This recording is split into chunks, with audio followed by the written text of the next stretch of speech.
Hey, what's up? Welcome back din sa ating Childhood Sumballs TV.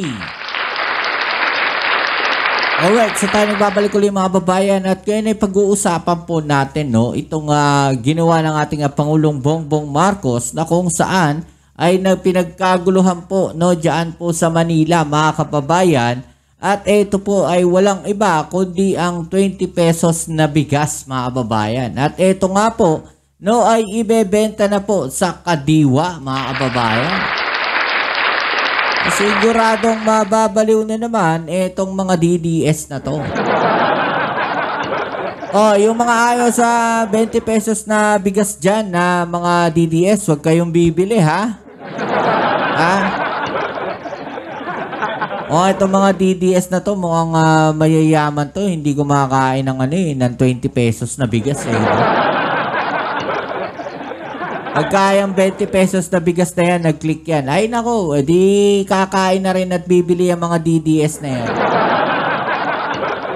Alam nyo, kakainin nyo rin yung mga sinasabi ninyo kayong mga DDS kayo. Okay, so yan ang ating alamin at pag-uusapan. Pero syempre, bago ang lahat, please don't forget to subscribe, like, share, at comment dyan sa comment section. At syempre, paki-follow na rin po ang ating Facebook page. Nandiyan po sa ibaba ang link mga kababayan. Okay, so huwag na natin itong patagalin. Alamin natin itong balita na ito mga kababayan. Let's go. Sa May 13, ang 20 pesos benta sa May 13.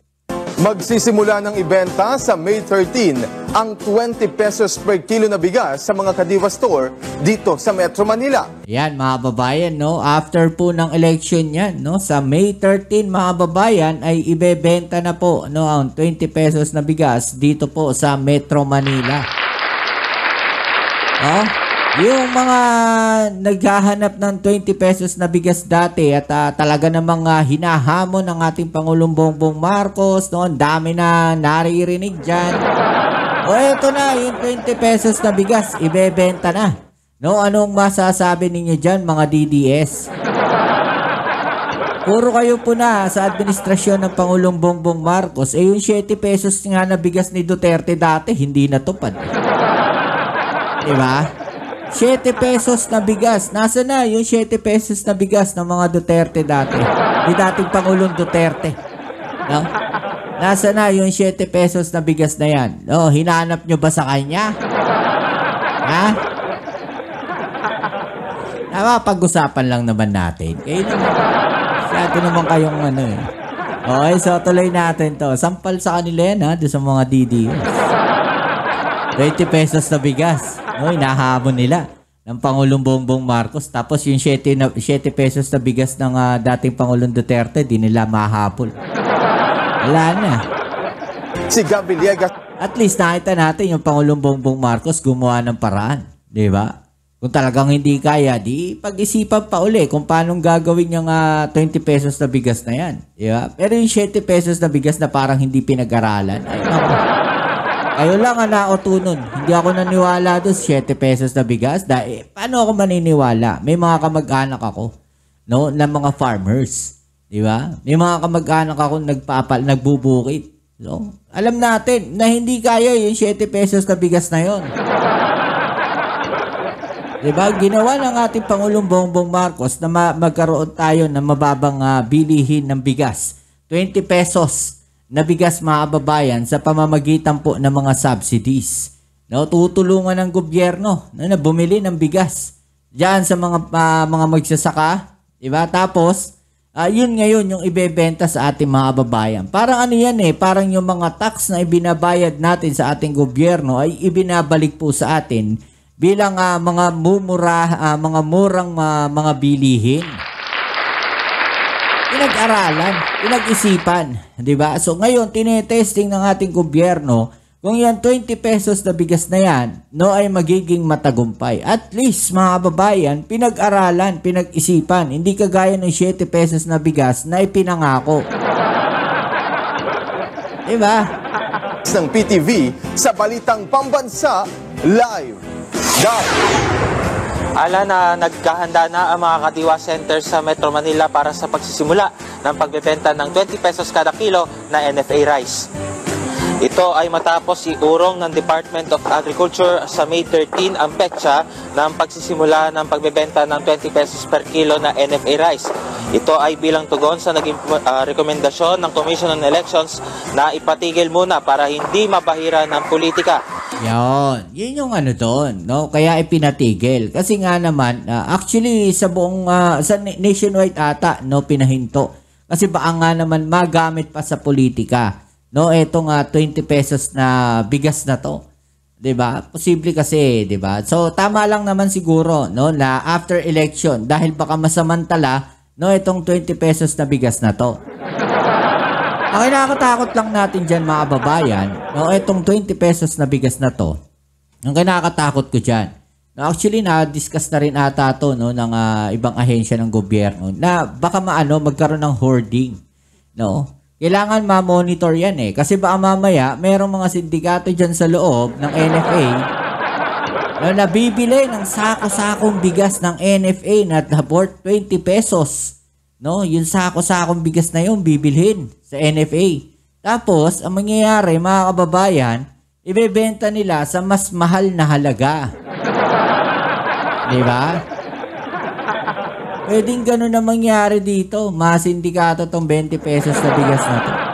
Ang mangyayari, magkakaubusan ngayon, no, ng 20 pesos na bigas dahil nabili, na-hoarding ng mga sindikato Di ba? So nabili, naubos. Ngayon, yung mga bigas na 20 pesos. Ang mangyayari niyan, short tayo sa supply. Di ba? Lalabas ngayon yung mga binili nila na mga bigas na sa murang halaga, tsaka ngayon nila ibebenta sa mas mataas na halaga. Yun yung kinakatakot ko dyan. Diba? Baka kayo Department of Agriculture o NFA, baka pwede nyo namang i-monitor yan. Diba? Dahil dito ay posibleng madagdagan pa ang bilang ng mga kadiwa site sa Metro Manila na lalawak sa bentahan ng bigas. Mga solo parent, senior citizen, persons with disability at mga benepisyaryo ng 4Ps ang prioridad na mapagbentahan nitong 20 pesos kada kilo na bigas. Dapat siguro talaga sa sa kadiwa store natin 'to mabibili. Hindi siya pwedeng ibenta basta-basta doon sa mga tindahan, 'di ba? So, ang magiging sistema, yung kadiwa store ang iikot, no, o dadamihan yung mga kadiwa store ng ating gobyerno at doon bibili ng bigas yung ating mga kababayan. Diba? Kasi mahirap pagka doon sa mga talagang seller ng mga bigas, no, baka masindikato to Baka bibilhin magandang klase yung bigas ng NFA, itong 20 pesos na bigas, bibilhin nila sako-sako, pwede rin nilang iparipak to, no? Refacing, kumbaga, no? Lilipat lang nila ng sako, di nakatipid na sila. Rekomendasyon ng Commission on Elections na ipatigil muna para hindi mabahira ng politika. Dahil dito ay posibleng madagdagan pa ang bilang ng mga kadiwa site sa Metro Manila na lalawak sa bentahan ng bigas. Mga solo parent, senior citizen, persons with disability at mga benepisyaryo ng 4Ps ang prioridad na mapagbentahan nitong 20 pesos kada kilo na bigas. Ang ADC building ng Department of Agriculture at Bureau of Animal Industry dito sa Visayas Avenue kung saan ilo-launch itong BBM program ng DA. Para naman sa mga kababayan natin na nagbabalak na bumili ng kanilang ilulutong ulam, mabibili sa kadiwa ang iba't ibang klase ng prutas at gulay sa murang halaga. Yun na nga, yung sinasabi natin, no, mas maganda sa kadiwa mismo, no, yung pagbebenta nito para maisama na rin etong mga murang gulay, mga kababayan, di ba? Yun ang the best yan. Ang presyo ng ampalaya ay nagkakahalaga ng 100 pesos kada kilo. Ang presyo ng talong, sitaw at okra ay nagkakahalaga ng 95 pesos kada kilo at ang kalabasa naman ay 35 pesos kada kilo. Ang Baguio beans naman ay nagkakahalaga ng 120 pesos kada kilo. Ang presyo naman ng repolyo ay nagkakahalaga ng 110 pesos kada kilo. Ang carrots at patatas naman ay nasa 85 pesos per kilo at ang sayote ay nasa 35 pesos kada kilo. At dahil Biyernes ngayon, mabibili rin sa kadiwa ang munggo. Ang 1/4 kilo nito ay mabibili sa halagang 30 pesos. Mapunta tayo sa mga pampalasa. Ang presyo ng bawang ay nagkakahalaga ng 140 pesos per kilo. Ang luya naman ay 180 pesos per kilo.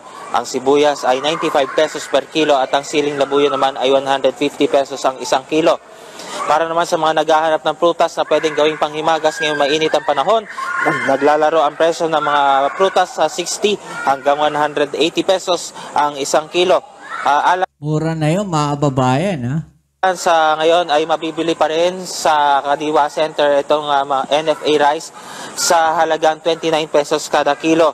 At maliban sa mga prutas at gulay ay mabibili. Pero not bad na rin ang 29 pesos na per kilo na bigas sa mga Kadiwa sa ngayon. Hindi na rin masama yun. Diba mga kababayan? Below 30 pesos na rin yan. Diba? Pero ito nga, kung ibebenta na yung 20 pesos per kilo sa mga Kadiwa, diba? Mas maganda nga po yan. Diba? Ang pinaka-the best dyan, no, mas dumami, no, yung mga Kadiwa store na to na iikot, no, sa buong Metro Manila. Hindi lang sa Metro Manila, pati sa mga karatig na mga siyudad, like sa mga Rizal area. Diba? So, mas maganda yan.